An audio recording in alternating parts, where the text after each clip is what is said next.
So we are gonna paint Tau Fire Warrior of the Tau Enclave now, and so we're gonna start this. So now this one here is started with Doombull Brown, but if you have a full army, you could use Fur Brown from the Army Painter in a shaker can. It is a little bit lighter, but it will do exactly the same thing for you. Just a little bit lighter, but still reddish kind of brown. This is dark. This is Doombull Brown, which I like. Okay, and we're gonna start this. So this is like super opaque. So if you have Fur Brown, you just need to repaint to make sure that everything is Fur Brown. Now we're gonna use Tau Light Ochre to do this, and this is a little bit orange.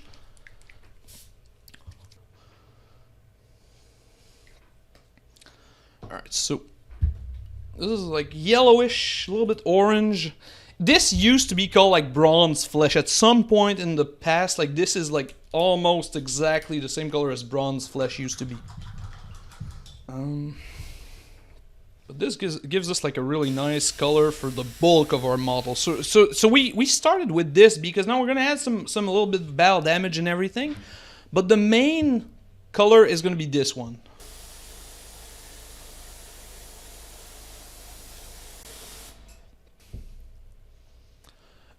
We are gonna add some of the lighter color here, just so to get like a big impact. So we're gonna add that skeleton bone here color, and I'm not. You can see I'm not even like really. It's not that clean. I don't care about mixing it. In fact, it's probably better to keep some of it in there. Some of that orange in there. It's gonna blend a little bit better. Now we get this much lighter color, right? Oh, there we go. So now this is almost 100%. So now this is just really from the top down. Almost no angle, right? Like straight from the top.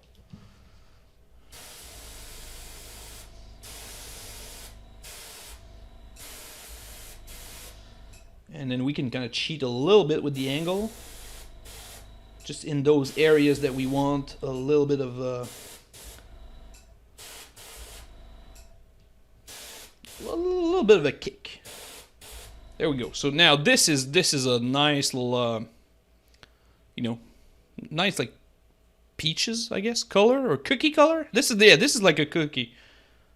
We're gonna add some of that battle damage to him, and then we're gonna come back with our Doombull Brown. So again, if you're using Fur Brown, go back to Fur Brown to do this, and we're gonna just like sponge it on there. So just take some random like sponge. I like these carrying cases thingy, and then we're just gonna sponge some battle damage here and there. Just because I like battle damage on Tau. You don't see it that often, but I think it looks good.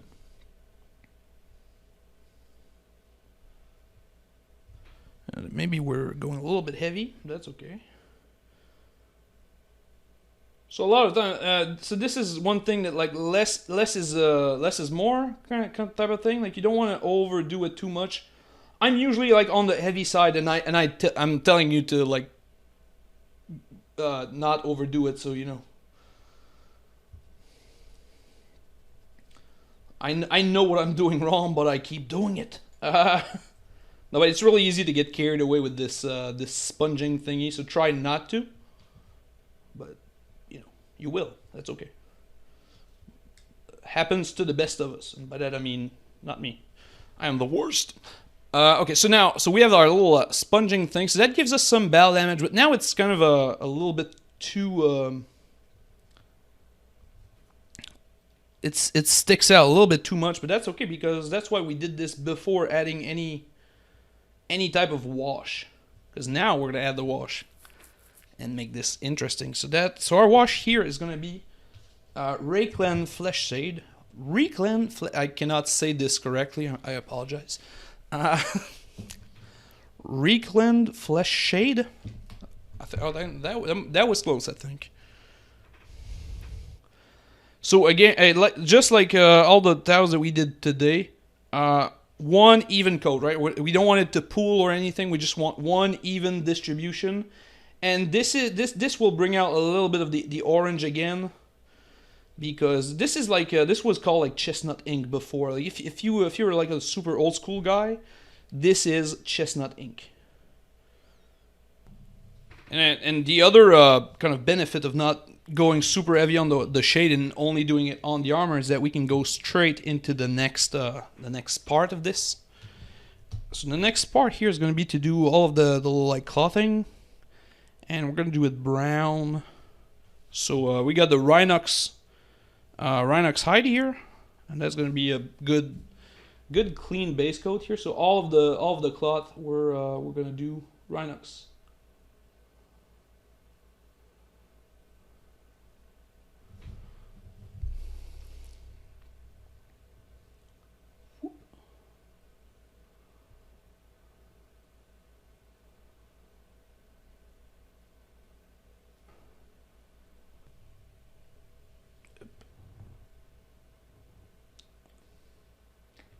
Alright, there we go. This is neat. This is pretty neat. Pretty neat. Perfect.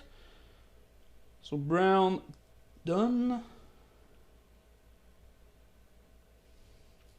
Next up, let's add some of that black. And now this is the black part here in the Tau army is always a little bit tricky, because some people I like it black, but a lot of times it's painted as dark brown, and in my I like the black because I think you get a lot more kick out of it.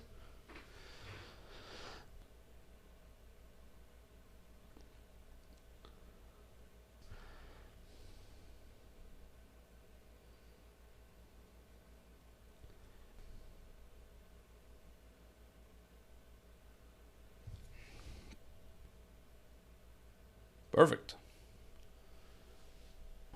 Now let's do Dark Reaper for the skin tone. I think it's the best for the Tau skin tone. I think Dark Reaper is the best color. It's such a good go-to. And then we can highlight the black with this color as well, or no, maybe something different. I don't know. We'll start with base coating, and then we'll figure out if we want this as, because this would work, but it might look too similar. I don't know. We'll see once we. Yeah, we'll highlight the black with this. We're gonna save one color. It's gonna work just as well, because this color is not gonna stay like this, because we're gonna wash it and highlight it a bunch of different ways. So it's not gonna stay really Dark Reaper. Okay, so we are good to go. So now we got basically a base coat on everything. So everything is something that it should be, except maybe the little power thing in there. But we have a special plan for that, so that's okay. Oh no, we wanted to highlight the black here with our Dark Reaper color. So let's do that right now. So I'm gonna go hedge highlights on these plates.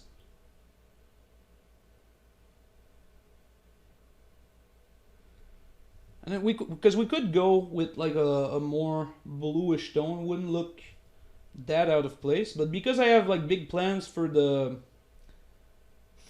dark gray, because we have another interesting color to contrast, we're trying to keep everything kind of muted tones, and then have that one color shine bright like a diamond, so to speak.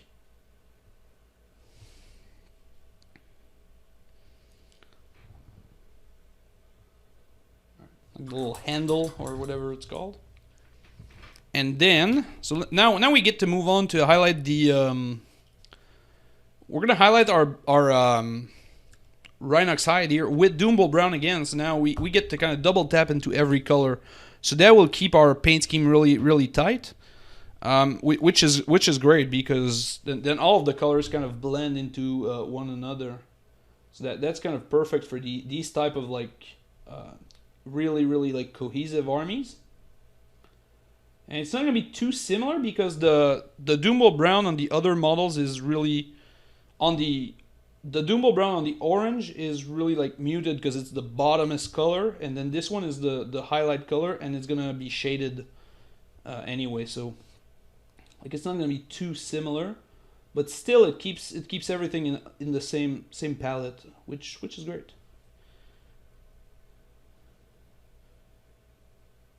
So just a couple of highlights into that brown.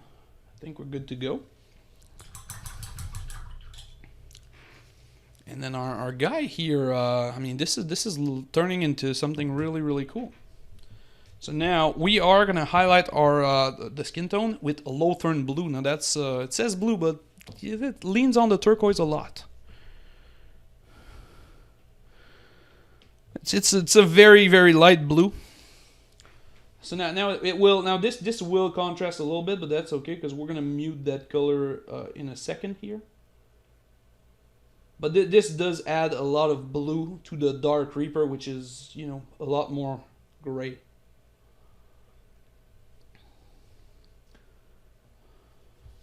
All right, so now we got this thing, and now we're kind of cooking with fire, or whatever the expression is. Because this is looking like pretty freaking fly right now. I like it a lot. So now we're gonna shade the crap out of all of this. So the blue is kind of interesting. I'm gonna lean on the chat here a little bit. Should we highlight it with blue or with black? So do we want it to stay like popping, or do we want to mute it down?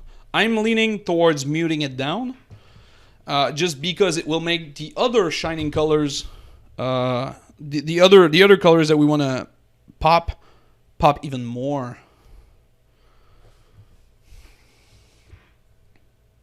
So we're gonna start with the dark brown anyway. So we're doing the brown and the black, and then work our way there. So this is all Nuln Oil, and we're gonna go lightly here.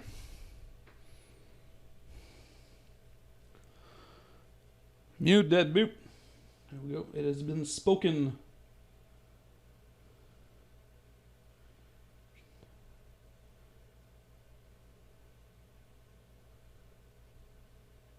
So now this is kind of so because we added the black, now the blue, you know, is not like super eye-catching. That's okay because we have another plan for eye-catching, and that plan is green because that's my favorite color, and we've been here for almost 4 hours and I haven't touched it yet, so I'm, you know, getting the shakes and everything. But you know, you know this is happening right now. Oh, you know it. So now we got that mood green color, and now we're gonna make everything work. Now, if mood green is not like your color, like this is my favorite, but maybe it's not yours, this will work in like turquoise. It will work with pink. It will work with purple. Okay, whatever floats your boat, this will work. So we're gonna start with just like basically base coating every lens and whatever with mood green. So we're gonna channel our inner Sean Evans, and we're gonna be careful around the eyes. There we go. And then does this guy have a Pip-Boy? Yeah, nope, but he has like 2 little buttons, so we're gonna do those. There we go.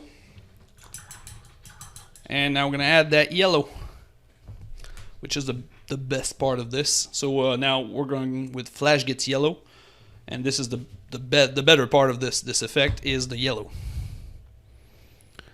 Technically, you could add white as well. It doesn't need to be yellow, but I like the yellow because that's where the magic happens.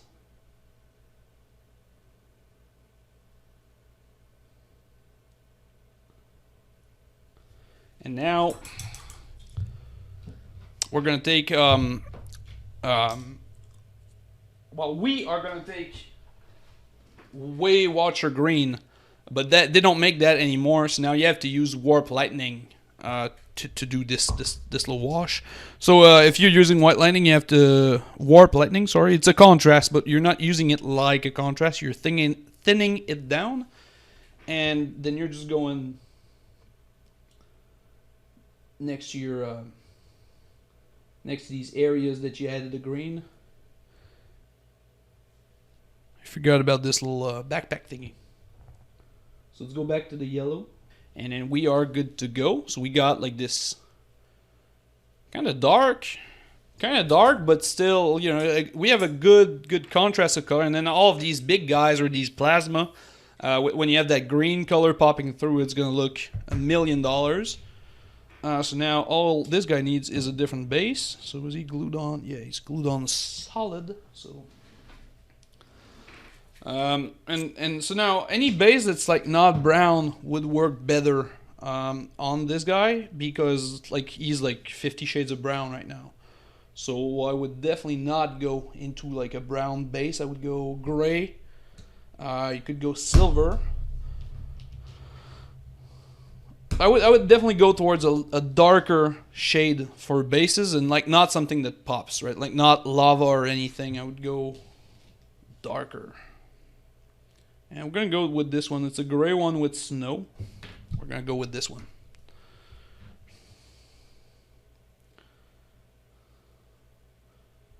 So I'm a maniac when it comes to these. Glue my guys so that they stay there till eternity, till death do them part. So like this, like this. Oh, there we go. Okay.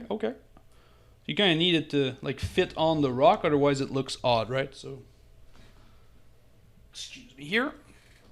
So sometimes you need to plan this ahead. Now we're just using bases that I like and that I have laying around here. I think we got something like really solid